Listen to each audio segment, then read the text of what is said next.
আমরা এখন উপস্থিত হয়েছি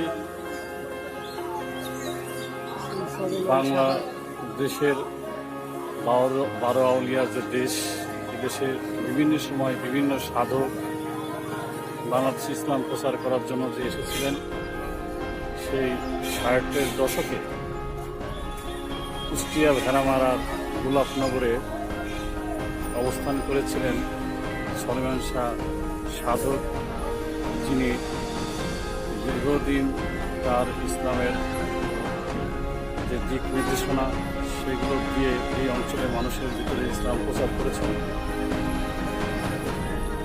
1971 সালে 12 এপ্রিল সেই সময় তৎকালীন পাক হানাদারদের রাশফায়ারে উনি যে অবস্থান করতেন কুড়ে ঘরে, তিনি সহ তার আরও 6 থেকে 7 জন সহকারী সেই সময় শহীদ হন। তারপর থেকে এই মাজারে বিভিন্ন আশেকের ভক্তগণ চৈত মাসের 27, 28, 29 চোট এই সময় এই মাজারের শুরু হয়। বাংলাদেশ, ভারত, ভুটান সহ